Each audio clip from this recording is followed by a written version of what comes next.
La route Kalamba-Mbouji, longue de 223 km au Kasaï central, sera bientôt réhabilitée et modernisée.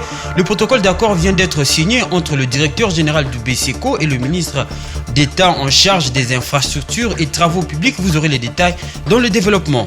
Et puis au Maroc, plusieurs programmes sont lancés ce jour dans le but de créer 1 million d'emplois en faveur des jeunes et des femmes d'ici 2025. Des programmes qui visent aussi à renforcer la main-d'œuvre au royaume chérifien. Bienvenue, mesdames et messieurs, à ce journal de l'économie. Il y a nécessité de développer l'agro-industrie, c'est là pour valoriser les potentiels agricoles de la RDC et l'intégrer dans les marchés sous-régionaux, notamment de l'Afrique australe. Le Premier ministre Sama Lukonde est revenu sur la question, c'était à l'ouverture des travaux de la 6e semaine annuelle de l'industrialisation à Kinshasa, en marge du 42e sommet de chefs d'État et de gouvernement de la SADC. Voldi Kengi. Fort de ses 80 millions d'hectares de terres arables, sa pluviométrie régulière, ses faunes et flores, la République démocratique du Congo a tout intérêt de développer son agro-industrie. Pour le Premier ministre congolais, le thème de cette rencontre qui est promouvoir l'industrialisation par l'agro-transformation, la valorisation de minéraux et les chaînes de valeur régionales pour une croissance économique inclusive et résiliente est interpellatif. Ce thème nous interpelle au regard des ressources naturelles que regorge notre espace, plus particulièrement la République démocratique du Congo. L'industrialisation nous permettra de mettre en valeur toutes ces potentialités. La République démocratique du Congo détient plus de 80 millions de terres arables avec une pluviométrie régulière, une faune et une flore qui pourront bien lui permettre de développer une chaîne agro-industrielle. Elle a besoin, bien sûr, à cet effet, d'investissements, ainsi que d'infrastructures, d'investissements privés, je voulais dire, dans les secteurs que j'ai mentionnés. Le secteur agricole, comme les autres secteurs, en vue de permettre à notre communauté de tirer des dividendes de ces potentialités et de combattre la malnutrition. La RDC s'est dotée récemment d'un plan d'industrialisation de son économie. Ces assises rentrent en réalité sur cette lancée. Le plan directeur d'industrialisation de la République démocratique du Congo, qui est l'un des piliers du programme économique de notre gouvernement, piloté de main de maître par son Excellence Jean-Michel Sama Lukonde, ici présent, constitue pour notre pays le soubassement des présentes assises axées sur la promotion de l'industrialisation par l'agro-industrie pour une croissance économique et résiliente, comme je viens de le dire. La nécessité de renverser la tendance est plus qu'inévitable pour la RDC, notamment pour faire face à la pauvreté et à la menace de l'insécurité alimentaire. Le directeur général du bureau central de coordination BCECO, Jean-Mabi Moulumba, a signé un protocole d'accord avec le ministre d'État en charge des infrastructures et travaux publics, Alexis Gisaro. C'était au cours d'une cérémonie ce mardi 2 août 2022, tenue au cabinet du ministre d'État. Ce protocole d'accord concerne le projet de réhabilitation et modernisation de la route Kalamba-Mbouji, longue de 223 km dans la province du Kasaï central. Jojo Moulamba, Gisèle Malamba et Orman Monsanto. C'est au total 223 km de route Kalamba-Mbouji qui vont revêtir leur plus belle robe. C'est ce qui ressort de la signature d'un protocole d'accord entre le ministère de l'Infrastructure et Travaux publics, représenté par le ministre d'État Alexis Gisaro, et le bureau central de coordination BCECO de Jean-Mabi Moulumba. Ce protocole d'accord qui concerne la réhabilitation et la modernisation de la route Kalamba-Mbouji se fera en 2 étapes. D'abord, la préparation de l'asphaltage, ensuite 2 ponts seront jetés, l'un sur la rivière Leta et l'autre sur la rivière Kasaï. Ainsi, 2 bacs de 100 tonnes chacune seront disponibles pour assurer la fluidité du trafic tout au long des travaux. Revenant sur l'intérêt de cette route, Jean Mabi explique. Cette route est de l'intérêt capital non seulement pour le Grand Kasaï, mais également pour les autres provinces, notamment la province de Lualaba, la province du Haut-Lomami, ainsi que le Grand Bandundu. Parce qu'en fait, cette route permettra à ce que ces provinces puissent avoir accès à l'océan Atlantique et également à l'océan Indien à travers les réseaux routiers de l'Afrique australe. Quant à la durée des travaux, le numéro 1 de BESECO rassure, d'ici décembre, Kalamba-Mbouji sera praticable. Les travaux, pour nous, d'ici décembre, cette voie-là sera praticable de bout en bout. Mais le reste, il faudrait compter d'ici juin 2023 pour que la route soit finalisée avec tous les péages construits dans le respect des normes. Cette réalisation entre une fois de plus dans la vision du chef de l'État Félix Antoine Tshisekedi de désenclaver la République démocratique du Congo. Et puis la RDC va abriter en septembre 2022 les travaux préparatoires de la COP27, des travaux qui réuniront plusieurs scientifiques à Yangambi dans la province de la Chopo. Déjà 2 barges flottantes qui serviront de logement aux scientifiques invités sont prêts. Le Premier ministre Sama Lukonde et quelques membres du gouvernement ont visité ces engins au port de la SCTP.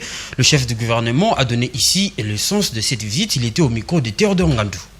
Tout d'abord, je vais revenir sur l'engagement de son Excellence Monsieur le Président de la République, Félix Antoine Tshisekedi Tshilombo, de faire de la République démocratique du Congo un pays solution dans le cadre de l'environnement. Nous en avons le potentiel et nous allons le prouver de plus en plus chaque jour dans les jours qui viennent. Et donc, dans ce positionnement, effectivement, nous allons accueillir ici les travaux de la pré-COP 27 en collaboration avec l'Égypte.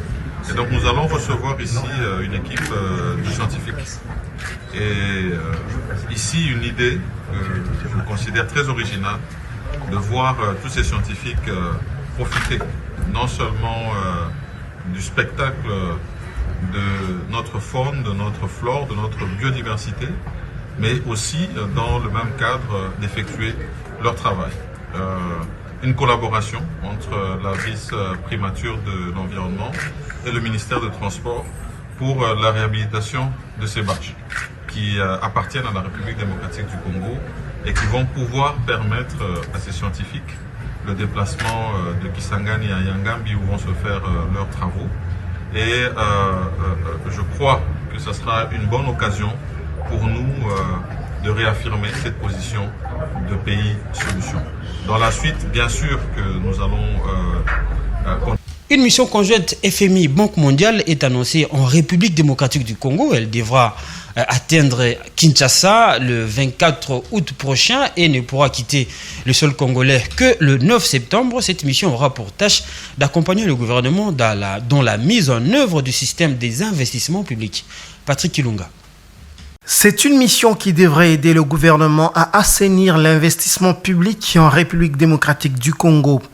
Selon le diagnostic fait par l'exécutif national, les investissements publics en RDC sont entachés en termes de qualité et de quantité.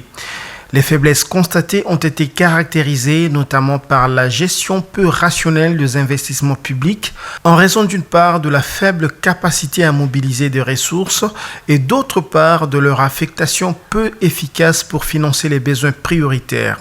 Avec les techniciens du Fonds monétaire international et de la Banque mondiale, le gouvernement devra implémenter une série de mesures et réformes prioritaires afin d'améliorer la gouvernance. Parmi ces mesures, il y aura entre autres la mise en place d'un cadre réglementaire de gestion des investissements publics qui passe par la signature d'un décret de gouvernance des investissements publics qui est l'un des repères structurels du programme économique conclu avec le Fonds monétaire international. Si vous venez de nous suivre, mesdames et messieurs, maintenant c'est la page internationale. À l'horizon 2025, le Royaume du Maroc entend créer 1 million d'emplois en faveur des jeunes et des femmes. Pour ce faire, plusieurs programmes ont vu le jour à travers la charte de l'investissement. Les programmes sont également mis en œuvre en faveur du renforcement de la main-d'œuvre marocaine sollicitée à l'international. Le tissu économique du Maroc est à 70% soutenu par les très petites et moyennes entreprises. Cependant, frappé par le Covid-19, la croissance du PIB marocain a connu un repli de 6,3% en 2020 pour rebondir à 7,4% en 2021. Ce redressement s'explique par la mise en œuvre de la charte de l'investissement. Selon le ministre de l'Inclusion économique, Younes Sekouri, ce programme gouvernemental entend créer d'ici 2025 1 million d'emplois en faveur des jeunes et des femmes. Nous avons des instances qui permettent de le faire à l'échelle de l'État, notamment un certain nombre d'agences. Nous avons des budgets pour le faire et nous avons surtout une volonté de le faire avec les régions. Parce qu'en définitive, les projets de développement se font au niveau local. Donc c'est ce type de partenariat que nous sommes en train de pousser. Et l'idée, c'est de créer le million de jobs d'ici 2025 promis par le gouvernement. Si aujourd'hui l'économie marocaine est en nette progression, c'est surtout grâce à une main-d'œuvre qualifiée. Le gouvernement forme des jeunes qui auront la possibilité de travailler au Maroc comme à l'échelle internationale. Très sollicités à l'international, les ouvriers marocains bénéficient de la création d'une stratégie de mobilité qui vise à diversifier les ressources à travers les pays demandeurs. La solution, c'est de pouvoir encourager la formation professionnelle avec des circuits de formation qui ne sont pas trop lents pour pouvoir préparer des ressources humaines très très rapidement, mais de qualité. Et l'idée, c'est de faire une sorte d'intégration verticale pour que les jeunes qui sortent de l'école, qui démarrent le supérieur ou la formation professionnelle, sachent dès le départ qu'ils ont la possibilité d'exercer au sein de leur pays, comme d'aller faire une expérience dans le cadre de ce qu'on appelle l'immigration circulaire. La tenue du sommet États-Unis-Afrique en juillet 2022 au Maroc aura permis au gouvernement de mettre en exergue les actions prises pour la formation des jeunes. La politique du gouvernement étant d'abord de promouvoir l'emploi salarié à travers des conventions avec les syndicats et le patronat, mais surtout de favoriser l'auto-entrepreneuriat. 1,3 milliard de dollars sur 3 ans du FMI, c'est le projet auquel devrait être très bientôt accéder la Zambie. Ce prêt du Fonds monétaire international s'échelonne sur 3 ans d'après les autorités zambiennes. Signé en 2021, ce programme de soutien était suspendu à un accord sur la restructuration de la dette au pays. La Zambie devrait très bientôt accéder à un prêt d'1,3 milliard de dollars sur 3 ans du FMI. Signé en 2021, ce programme de soutien était suspendu à un accord sur la restructuration de la dette du pays. Lusaka semble avoir convaincu le Fonds monétaire international après qu'un accord du comité officiel de ses créanciers, présidé par la Chine et la France, a annoncé samedi une renégociation de la dette zambienne. Un geste salué par ce pays d'Afrique de l'Est et qui permettra à terme le déblocage des fonds du FMI. De plus, le ministre zambien des Finances a réitéré l'engagement de sa nation à mettre en place des réformes nécessaires, à être transparente sur sa dette et à assurer un traitement juste et équitable de ses créanciers. De son côté, la directrice générale du FMI s'est également félicitée des assurances données par Lusaka. Ce journal est terminé. Place au rappel des titres.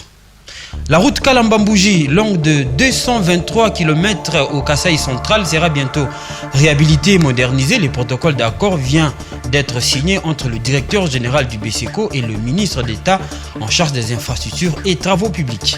Et puis, au Maroc, plusieurs programmes sont lancés ce jour dans le but de créer 1 million d'emplois pour les jeunes et les femmes d'ici 2025.